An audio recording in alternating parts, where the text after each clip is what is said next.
half of my crying over this first year as a PhD student has been because of perfectionism and very unhealthy standards, and the other half of my time crying has been based on having dyspraxia, basically. So in this video, I just want to reflect on recent experiences and the way in which having a disability has impacted them. To do a short introduction, my name is Éireann. This is a student journey, a channel dedicated to supporting you on your own academic student journey, as well as sharing reflections of my own. This is very much personal reflection of my own. Disclaimer, this is not an advice video. This is not one of those, what ADHD type are you, stuff like that. Like I'm not qualified to make those videos, and I don't believe a lot of people on the internet are either. What people can do and what I can do is talk a bit about my experience. So to give an overview, I recently went to a conference in Spain for the British Sociological Association. It was a fantastic conference. You can watch the vlog for it here. Please do that. I really enjoyed making it. But there was so much that went wrong in the process. If you watched a previous vlog, you would have seen that I'm crying. I'm crying all the time. I'm crying so much. And half of my crying over this first year as a PhD student has been because of perfectionism and very unhealthy standards. And the other half of my time crying has been based on having dyspraxia, basically, and making very simple mistakes, most likely because of my disability, and then also being a perfectionist and therefore feeling terrible and punishing myself for making such simple mistakes. So quick overview, not to go into too much detail. Dyspraxia is sometimes defined as a learning difficulty, sometimes defined as a coordination disorder, presents in everyone extremely differently. So, you know, my experience won't be generalizable to everyone. It's something that I got diagnosed with in my third year of university. But what you find with a lot of neurodiverse conditions, which is a term a lot of people use, is that for those who get a late diagnosis, it's not the case that they developed it or caught it or anything ridiculous like that. It is a case that they had that all along. It is just, you know, the time has come where they're able to get a diagnosis or it's become noticeable because of the environment in which they're in. I was at university. I was in my third and final year at Cambridge as an undergraduate. I kind of knew there was something up for a very long time anyway, but either way, got diagnosed in my third and final year and got support from then onwards. It was very much too little too late for my time as an undergraduate. I literally got the diagnosis like 2 months before my exams, so all I got in way of support was extra time. But for my master's and now for my PhD, I do have kind of way more fleshed out support via the disability services that exist. So dyspraxia for me comes out a lot in my writing, my focus, my coordination, whether that's kind of organizing things in my head or verbalizing things or just making sense of things. It just, you know, it takes me longer to do things than people who don't have that or similar condition. So I went to a conference previously and they had these little balls which were quite cool, and this was a professional conference, so this is something I went to when I was working. But what they did was they gave these out, and on them they say, ooh, they say not all disabilities are visible. I don't tend to use the term invisible disability. I just don't tend to talk about my disability that much. But dyspraxia is definitely something you can't see. It's definitely something you don't notice or potentially don't notice straight away. So if we were to call it a hidden disability, what annoyingly happened was during the process of booking for my conference, my disability was like hidden who? I'm going to come out for everyone to see.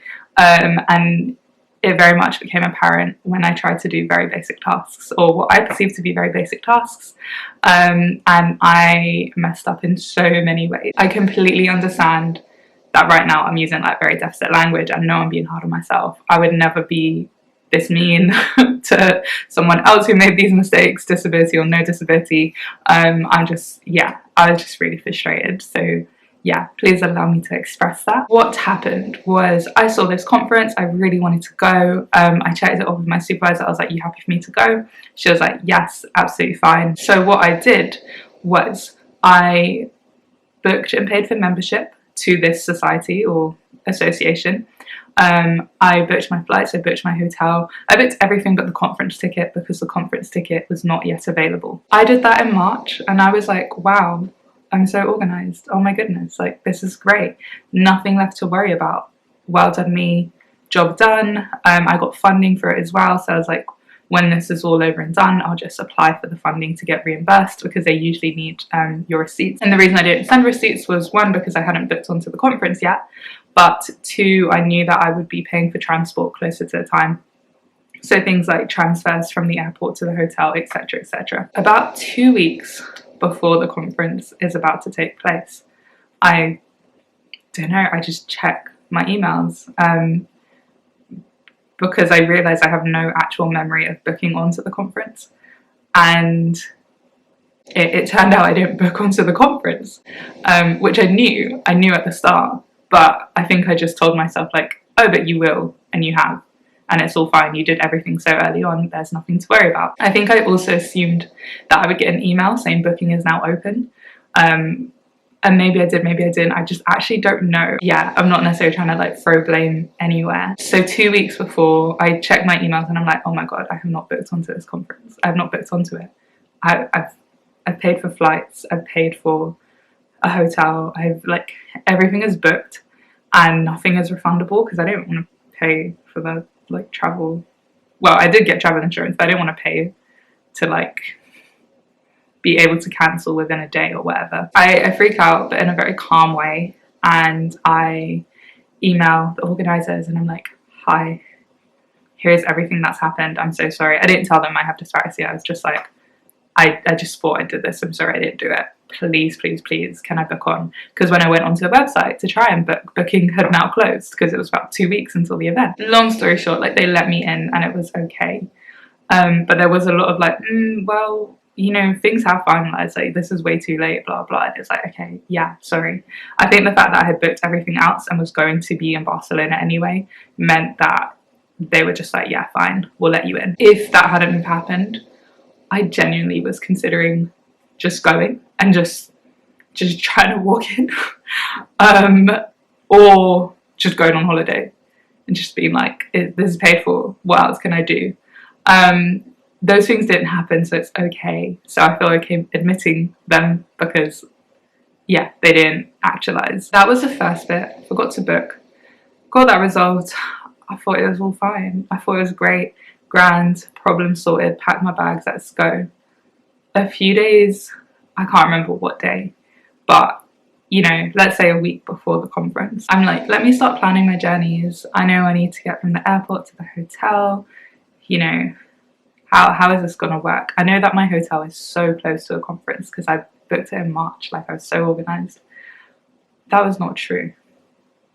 I actually hate this. I went online, I tried to plan my journey. I realised that yes, I did in fact book a hotel so close to the university, but there's more than one university, and this university was not the one. It was not the one. It was not the one where the conference was being held, and that just was not clear to me, because when I went on booking.com to try and book a hotel, I typed in near university, and I thought this was like a 10-minute walk. It was over an hour commute on public transport every day. So if you watch that vlog and you're wondering why is she always on a bus, why is she always on a tube, it is because I was commuting. I was commuting while other people were 15-minute walks away from the conference venue. And that is when I truly lost it. Like the pain, the actual pain, I bawled like non-stop. I was crying. Like so many people had to come and comfort me. Not so many, but like I spoke to my partner. 2 wonderful friends who I lived with came and comforted me, and I was just like, I felt incredibly silly. I probably felt, you know, in a way that was much harsher than the term silly. I really kind of mentally beat myself up over making that mistake, and I felt rubbish. I got to a place where I was like, you're just going to commute. I knew I couldn't cancel my hotel. Before anything, I'm cheap, so I was like, I'm not paying for a second hotel. Like, I can't do that, even if one is being reimbursed. I was like, in perhaps a quite punishing way, I was like, you're going to firm it, and you're going to live with this mistake that you made, and you are going to commute every day.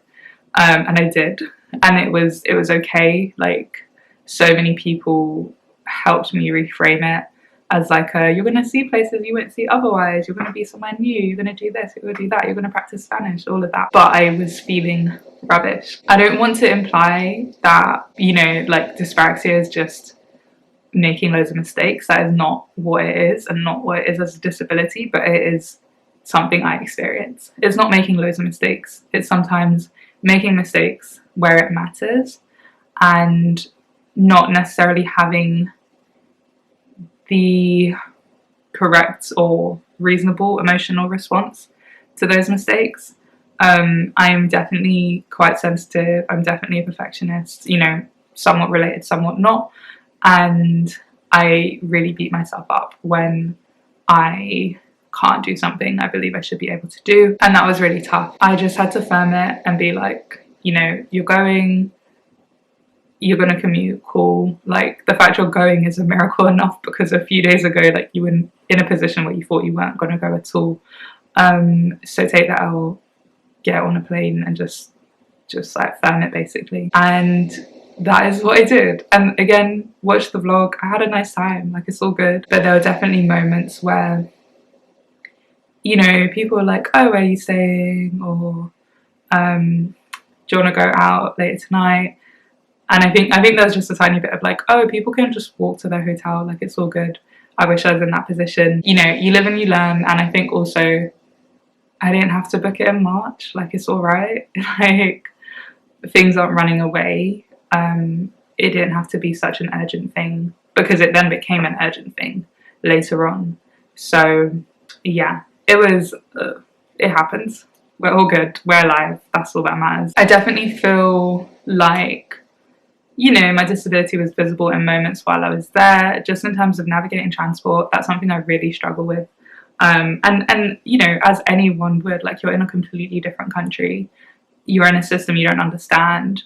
I just think the relationship I now have with dyspraxia is I'm like quite nervous about it, and have created this relationship with it where there is a sense of like anxiousness, but also like high expectations, and that creates this really horrible cycle of perfectionism and kind of beating myself up.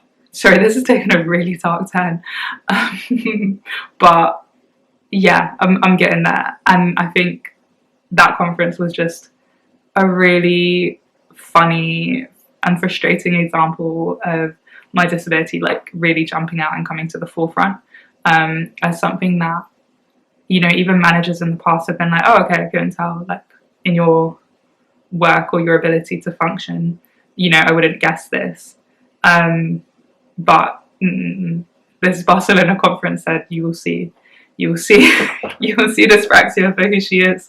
There were a few moments just navigating public transport, or like just managing space, managing my energy and my time. But you know, it was all good. I think what I liked was I was able to take notes. I was able to kind of shift to a more like analog way of being. There maybe weren't enough breaks, but that's all good. And I was able to take my little, I guess, like fidget toys. I don't know. This one more so because this one's quite noisy, or I find it's like quite loud if only one person is speaking and presenting. But yeah, that was just like a moment to be a bit open and vulnerable, if that's okay. We'll maybe talk about this more, and we'll talk about it with a healthier mindset. I appreciate I've been quite pessimistic and harsh, and I don't want, you know, my relationship with myself and my disability to be entirely defined by that, or to be defined by that at all. But I think it's also important to recognize that like disabilities are disabling. I completely appreciate the like superpower narrative. We want everything to be positive. We want to celebrate difference, but like sometimes stuff is hard, and like that really needs to be acknowledged and accepted. That is all from me.